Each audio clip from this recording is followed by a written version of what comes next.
On dit que le sang est épais, jusqu'à ce qu'il devienne froid entre les mains d'un tueur. Le 11 juillet 2000, un père a pris un marteau et a massacré sa femme et leurs 4 enfants, transformant ce qui semblait être un foyer heureux en l'un des massacres familiaux les plus brutaux de l'histoire britannique. La police du sud du pays de Galles mobilise 50 détectives sur cette affaire, cherchant à établir un quelconque motif pour ces meurtres. Mais à ce stade, ils disent n'être pas plus près de comprendre pourquoi un homme voudrait tuer sa famille d'une manière aussi brutale. Ce qui est le plus glaçant, ces tragédies surviennent souvent dans les familles que l'on soupçonnerait le moins. Celles qui sourient le plus fort sur les photos, qui vivent dans des quartiers tranquilles et semblent parfaites aux yeux de tous. Mais comme nous l'ont appris d'innombrables tragédies, les apparences mentent. Derrière le rideau de la normalité se cache souvent quelque chose de profondément brisé. Après que Robert a assassiné sa femme Catherine, James, 18 ans, Sienne, 16 ans, Luc, 14 ans, et Bethany, 10 ans, il n'a pas paniqué, il n'a pas fui. Au contraire, il a rangé. Il a laissé une note désinvolte pour le laitier ce matin-là, griffonnant « Pas de lait avant vendredi », comme si le monde ne venait pas de s'effondrer dans sa maison. Il a pris une serpillière et a nettoyé les éclaboussures de sang derrière le lit de Sian, là où il l'avait brutalement attaqué quelques heures plus tôt. Puis, il a soigneusement tiré les couettes sur les corps de James, Luc et Catherine, couvrant doucement leurs têtes, presque comme s'il les bordait pour dormir. Était-ce de la culpabilité, du regret, ou une tentative tordue d'ajouter une couche de dignité à un massacre? S'il voulait de la dignité, beaucoup diraient qu'il n'aurait jamais dû le faire en premier lieu. Mais la froideur de ses actes ne s'est pas arrêtée là. À 5h30 du matin, il a appelé le chauffeur du bus scolaire pour lui dire que Bethany ne serait pas à l'école ce jour-là. Plus tard, dans l'après-midi, il a pris le téléphone de Catherine et a envoyé un texto à sa meilleure amie, Debbie, en se faisant passer pour sa femme. Il a annulé leur réunion prévue de l'association des parents d'élèves et a écrit « Ma mère est malade. Pouvons-nous parler demain ?»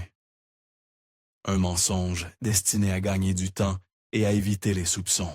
Puis, dans un dernier geste troublant, il a laissé le chien de la famille, Brandy, et leur chat sortir, épargnant uniquement les animaux.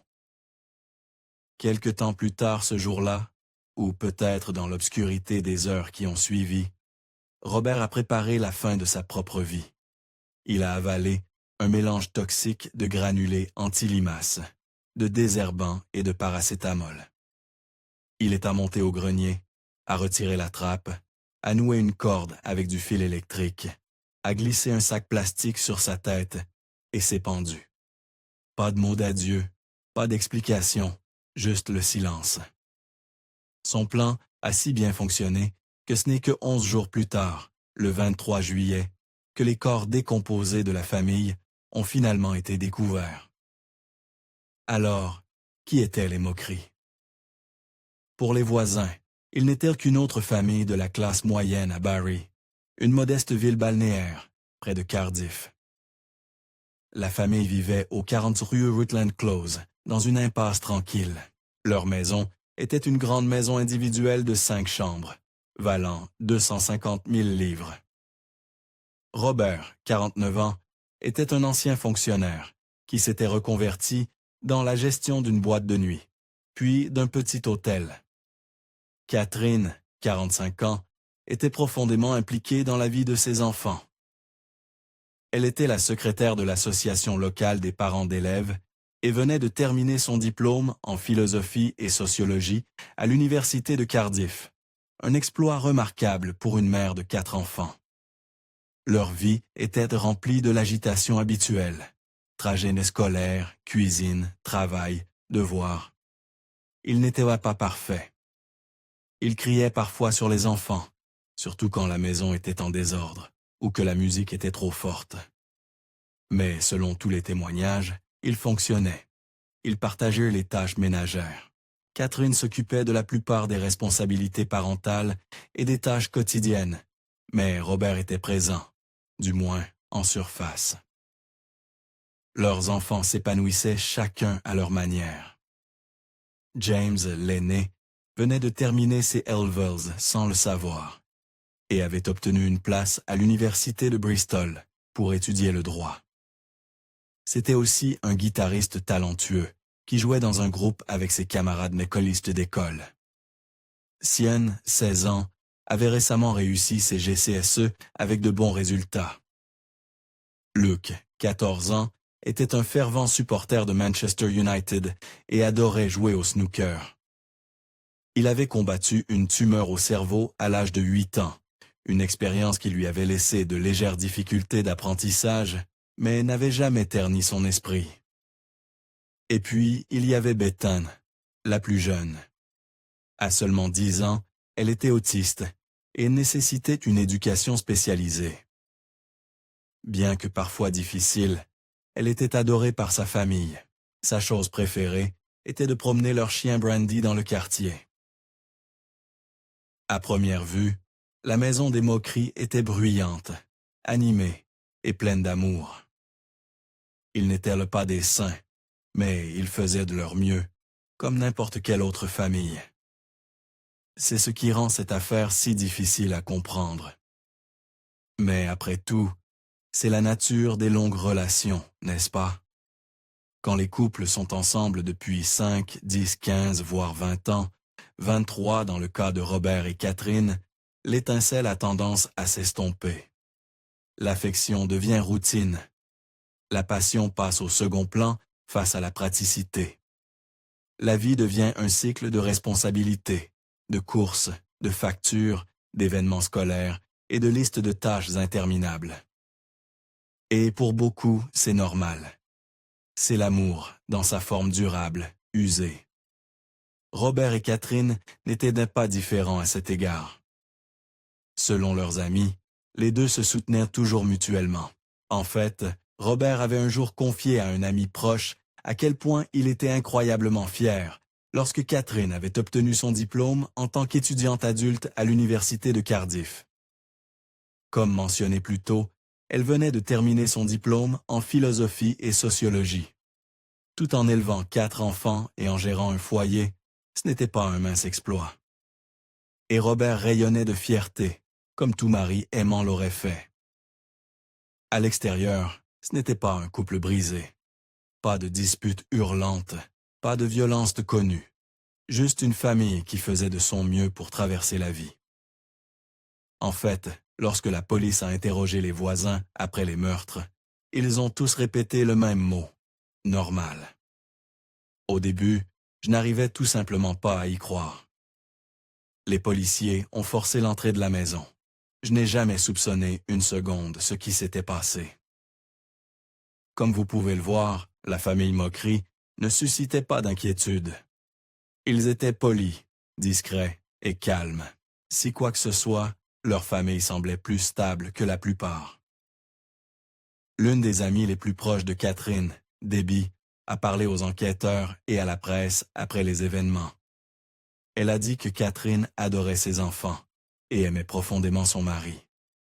Mais en ce qui concerne Robert, elle a admis qu'il y avait de petites choses, des choses discrètes, subtiles, faciles à manquer.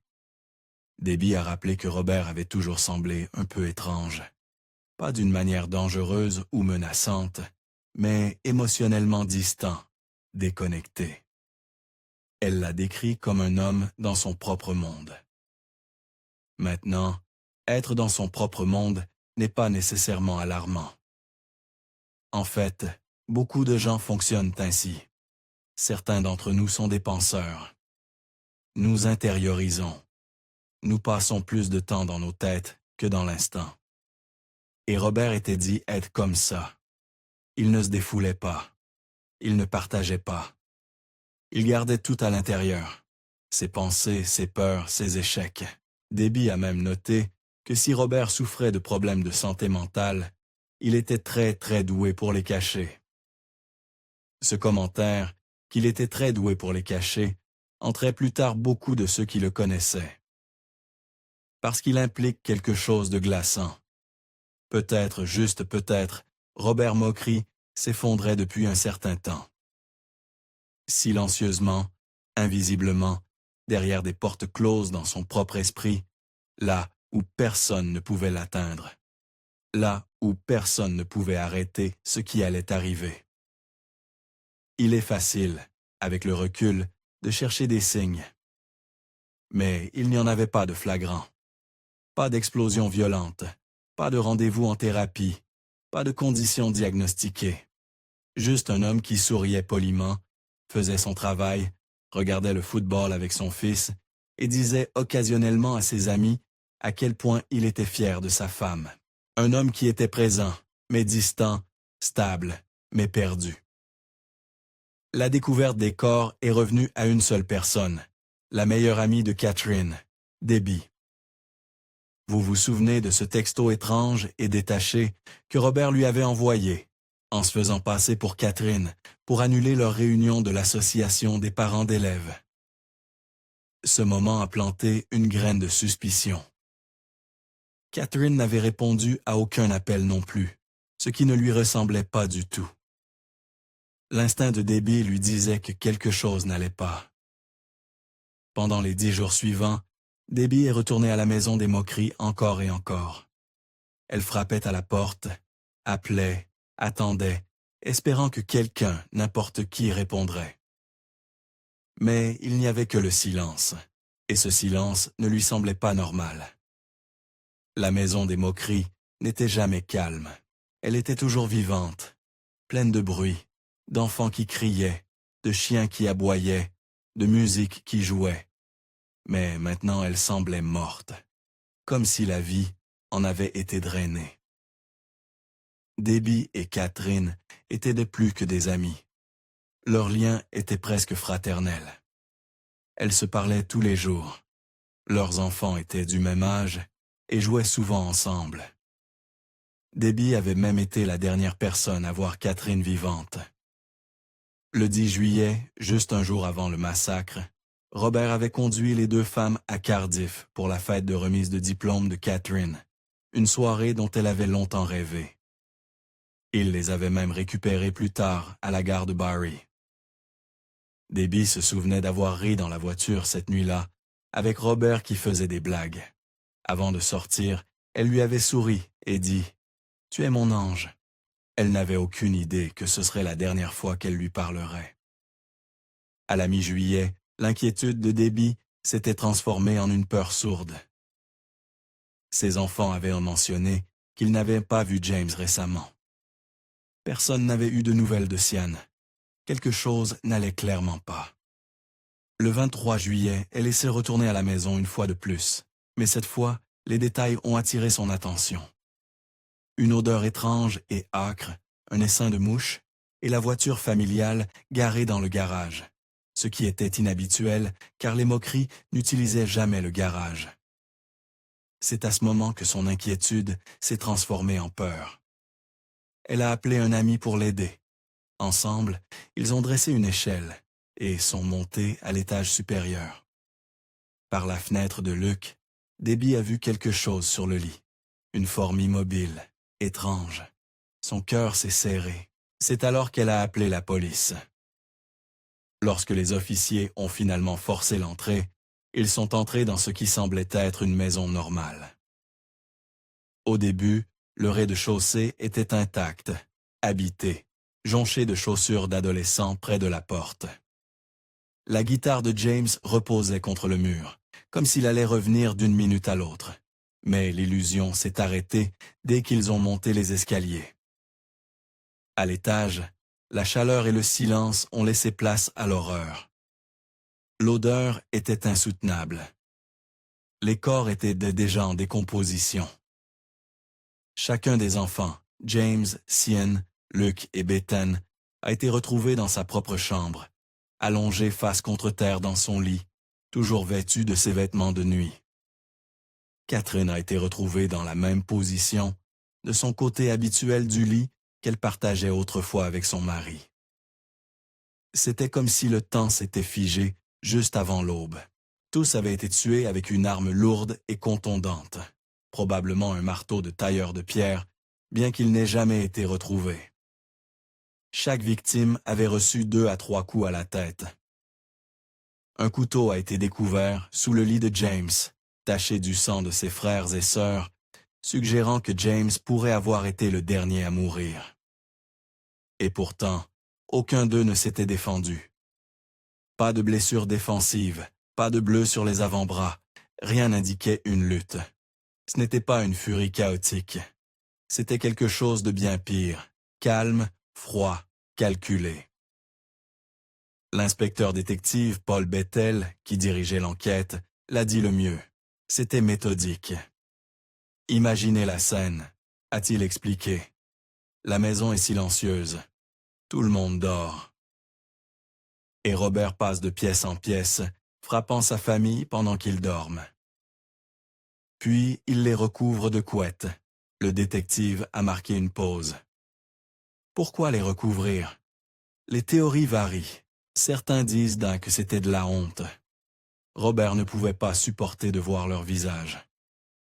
D'autres pensent qu'il essayait, d'une manière tordue, de leur offrir une dernière dignité. Comme s'il pouvait effacer ce qu'il avait fait en les bordant. Comme s'il pouvait effacer sa culpabilité en cachant leurs yeux. Et puis, Robert a mis fin à ses jours. Il a été retrouvé pendu à l'étage, portant un t-shirt rouge et un pantalon. Après le massacre, les gens se sont accrochés à des spéculations. Sans mots, sans confession enregistrée et sans personne pour expliquer le pourquoi. Tout le monde, des voisins aux médias nationaux, a essayé de combler le vide. Était-ce un effondrement financier, une isolation émotionnelle, un ego brisé trop fier pour demander de l'aide? La vérité est que personne ne sait avec certitude. Mais certains détails, de petits indices glaçants, ont commencé à former une image plus claire de ce que Robert Mockry cachait peut-être sous son extérieur calme. L'un des premiers indices était une serpillière. Trouvée en bas par les enquêteurs, elle avait été utilisée pour nettoyer du sang sur un mur dans l'une des chambres, mais ce n'était pas une tentative de dissimulation. La scène n'avait pas été mise en scène ou altérée. La police a décrit cet acte non pas comme une dissimulation, mais comme un rangement. Soigné, délibéré, inutile. Il ne cachait pas ce qu'il avait fait. Il le rangeait, comme un homme qui ne pouvait pas supporter de laisser un désordre derrière lui, même dans le meurtre.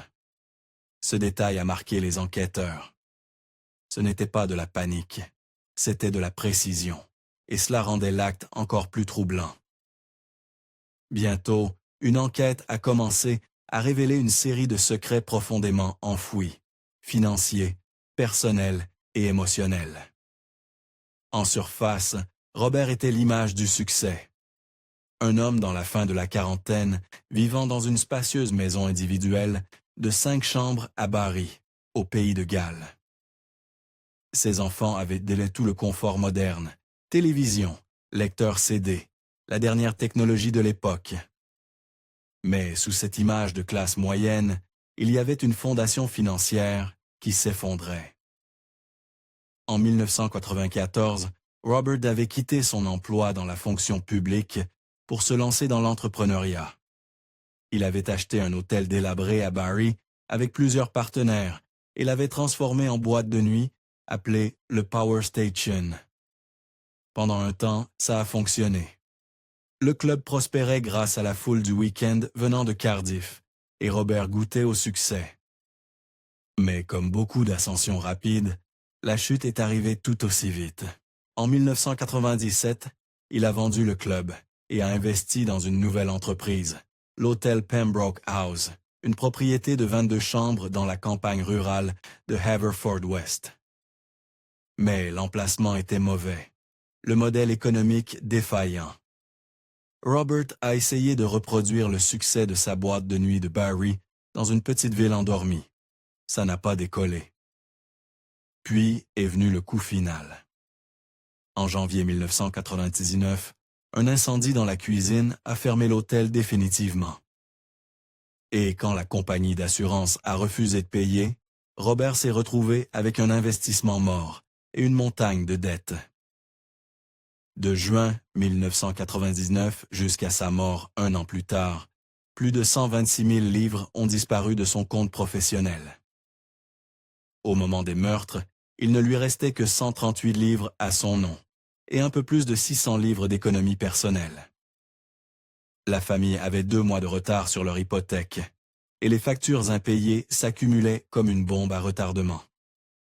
En tout, il devait plus de 200 000 livres. Vous pouvez imaginer la pression, les appels téléphoniques, les lettres, les menaces des créanciers. Mais ce qui est peut-être encore plus terrifiant, c'est que Catherine, sa femme, n'était peut-être même pas au courant. Debbie, sa meilleure amie, a confirmé que Catherine ne parlait jamais de problèmes d'argent. Et si elle n'était pas au courant, cela rendait le fardeau de Robert encore plus isolé. Il était le pourvoyeur, l'homme de la maison, et à ses yeux, il échouait. Mais ce n'était pas seulement une question d'argent. L'enquête a également révélé un courant sous-jacent d'infidélité qui avait discrètement entaché le mariage.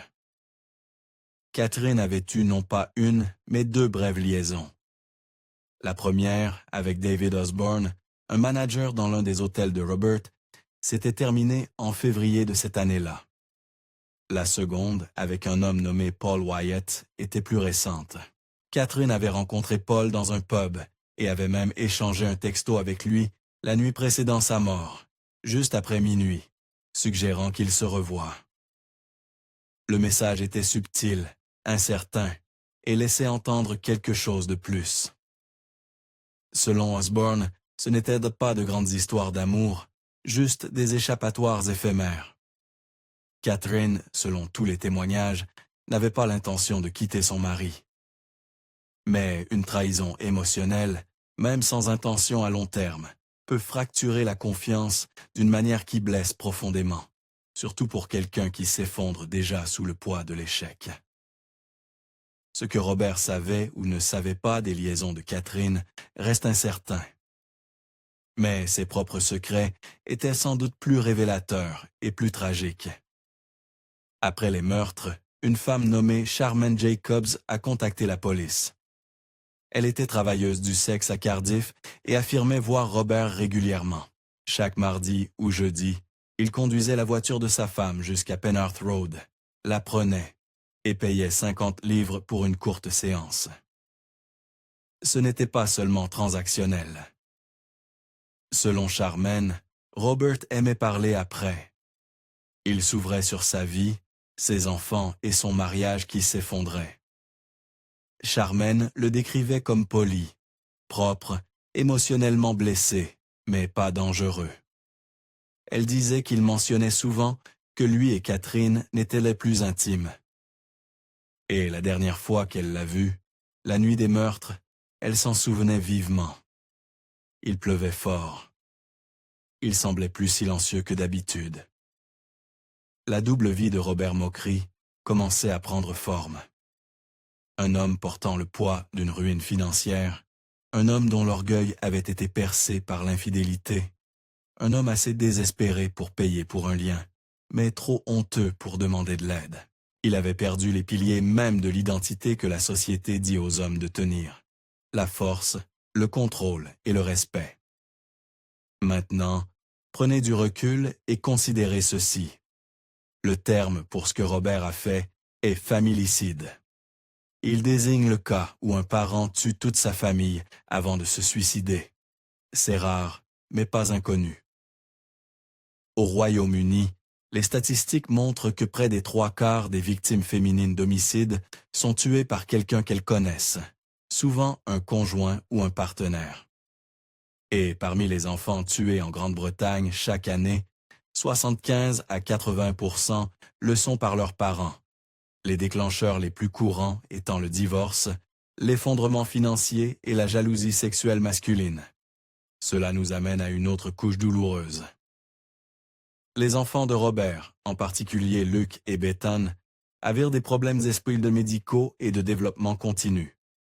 Luke avait survécu à une tumeur au cerveau. Bethany était autiste et fréquentait une école spécialisée. Il n'est pas difficile d'imaginer comment Robert, déjà vacillant, a pu intérioriser leur lutte comme ses propres échecs. Les pères considèrent souvent la souffrance de leurs enfants comme un reflet de leurs propres insuffisances, et dans l'esprit sombre et déformé d'un parent familicide, cela devient une justification. S'ils croyaient qu'ils ne pouvaient pas subvenir à leurs besoins, s'ils croyaient que le monde allait s'effondrer autour d'eux, alors dans son esprit, la solution était de les emmener avec lui. Ce n'est pas de l'amour, c'est du désespoir déguisé en amour. Une tentative finale, horrible, de contrôler un avenir qu'il était trop terrifié pour affronter. Nous savons également maintenant que Robert avait un historique de problèmes de santé mentale. En 1990, une décennie entière avant les meurtres, il avait consulté un psychiatre alors qu'il travaillait encore pour le gouvernement. Il avait signalé des pensées suicidaires, une fatigue chronique et une humeur basse. Il avait même dit que se rendre au travail lui donnait l'impression que quelqu'un pointait un pistolet sur sa tête. Ce n'était pas un homme qui a simplement craqué. C'était un homme qui souffrait silencieusement depuis des années, fonctionnant mais s'effaçant, et c'est ce qui rend cette histoire si troublante. Robert n'a pas explosé de rage. Il a implosé. Il a nettoyé le sang. Il a couvert ses enfants. Il a envoyé un message poli pour annuler une réunion de parents d'élèves. Il a laissé le chien sortir. Il a agi avec calme, avec calcul. Il n'a pas agi comme un monstre. Il a agi comme un homme qui pensait, d'une certaine manière, qu'il résolvait quelque chose. Mais il ne l'a pas fait. Il a tout détruit. Et ce qu'il a laissé derrière lui n'était pas une résolution. C'était une ruine. Aucune spéculation ne peut défaire ce qui a été fait. Aucune justification, aussi complexe émotionnellement soit-elle, ne le rendra jamais juste. Et peut-être que c'est la vérité la plus dure de toutes. Robert a vu un échec, mais ce qu'il a donné à sa famille n'était pas une échappatoire. C'était un effacement. Maintenant, je veux entendre votre avis. Était-ce l'infidélité de Catherine qui a poussé Robert au bord du gouffre? Ou était-il déjà en train de s'effondrer, perdu dans un esprit qu'il ne pouvait pas contrôler? Partagez vos pensées dans les commentaires ci-dessous. Si vous êtes arrivé jusqu'ici, assurez-vous de regarder la vidéo suivante. Je pense que vous l'apprécierez. Merci encore d'avoir regardé.